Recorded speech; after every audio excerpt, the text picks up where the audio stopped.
গ্রাম বাংলার বাড়ি মাটির গন্ধে ভরা একটি অতি সাধারণ পরিবারের হৃদয় ছোঁয়া গল্প। এই গল্পটি নিম্নে বর্ণিত চরিত্রের আসল জীবনের গল্প, কাল্পনিক নয়।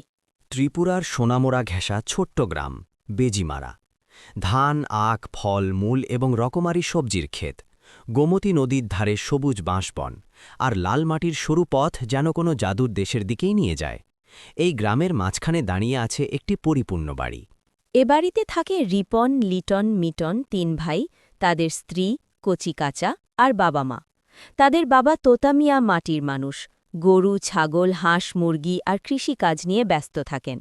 আর মা আলেয়া বিবি গৃহিণী, বাড়ির সমস্ত কাজ পরিচালনার দায়িত্ব পালন করে থাকেন। ওনার আবার ৭ বোনের এক ভাই। বাবার বাড়ি পাশের গ্রাম বড় নারায়ণে। ভাই তাদের থাকেন ইউরোপের ইতালিতে। তোতামিয়ার ২ ছেলে বর্তমানে বাড়িতেই থাকে, আর ছোট ছেলে বিদেশে। ৩ ভাইয়ের কঠোর পরিশ্রম আর তাদের মায়ের বুদ্ধিমত্তায় আজ তারা খুবই সুন্দর এবং পরিপূর্ণ একটি বাড়ি গড়ে তুলেছে। পাকা ঘর, ছোট পাকের ঘর, সামনে বেশ কয়েকটি দোকান, দোকানে তাদের নিজের ব্যবসা, একটি ঘরে ৮ থেকে ১০টি গরু। বাড়ির মাঝখানে বড়ই গাছ, পাকা উঠোন, একপাশে সবজির ক্ষেত, আর বাড়ির সামনে রাবার শিটের মেশিন পাতা। আর হ্যাঁ, হাল চাষে ট্র্যাক্টরটি তো আছেই। ছাদে ছোলার বসানো, নেই কোনো বৈদ্যুতিক লোডশেডিংয়ের চিন্তা। ছাদ থেকে আবার বিস্তৃত এলাকা পরিলক্ষিত করা যায়, চাষের ক্ষেত, বন জঙ্গল আর ইট ভাট্টা। ভোরে সবার ঘুম ভাঙে মায়ের গানের মতো স্নিগ্ধ একটি শব্দে, চুলার আগুন ধরানোর ফু ফু শব্দ। সূর্যের আলো এসে মুখে পড়ে, নানান পাখি আর কবুতরের কিচিরমিচির। তাদের বাবা তখন ঘরের সামনে বসে জলখাবারের জন্য অপেক্ষা করেন, তারপর খেতে যাওয়ার প্রস্তুতি। ভোরের এই শান্তি যেন সুখের পূর্বাভাস। দুপুরবেলায় উৎসবের মতো ব্যস্ততা, রান্নাবান্না আর ঘরের কাজ নিয়ে পুরো বাড়ি উৎসবের রঙে রঙিন। বাড়ির উঠোনে সারা দিন শিশুদের খেলা, হাসি, কোলাহল। তবে এই আনন্দের ভেতরেই লুকিয়ে আছে এক দুঃখের ছায়া। মিটন এখনও কুয়েট প্রবাসী, সেখান থেকে ফোন করে আর আফসোস করে, ইস যদি পরিবারের সঙ্গে বাড়িতে থাকতাম, কতই না আনন্দ পেতাম। ছেলের সঙ্গে কথা বলতেই বাবা মার চোখেও জল। কি আর করার, জীবনের চরম সত্য এমনই। রাত গভীর হয়, পরিবারের সকলে বসে গল্প করে।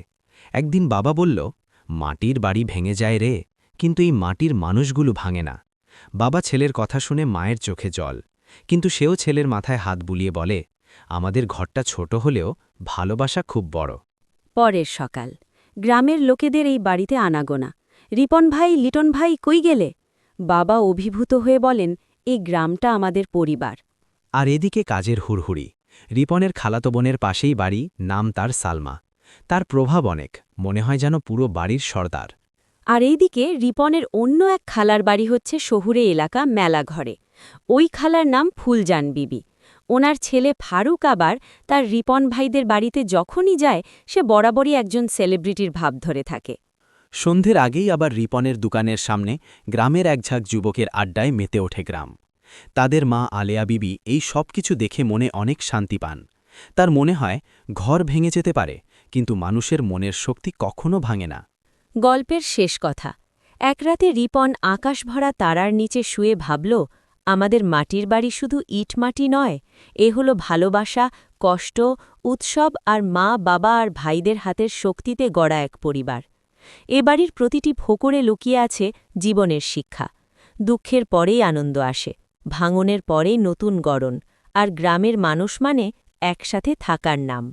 পরিশেষে এটুকুই বলবো যে গ্রামের তুলনা হয় না, মায়া মহব্বতের মেলবন্ধনের এক অবাধ বিচরণ।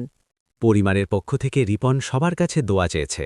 সবাই দোয়া করবেন ইনশাল্লাহ, তারা যেন এভাবেই সুখে শান্তিতে চিরকাল থাকতে পারেন।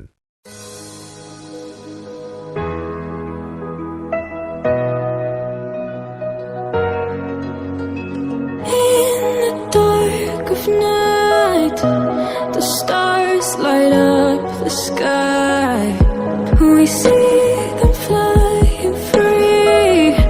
That's just like you and me. Everyone is lonely sometimes, but I would walk 1,000 miles to see you rise. You are not alone, we're family. Hold me, let's escape all this reality. You are the same. yeah, you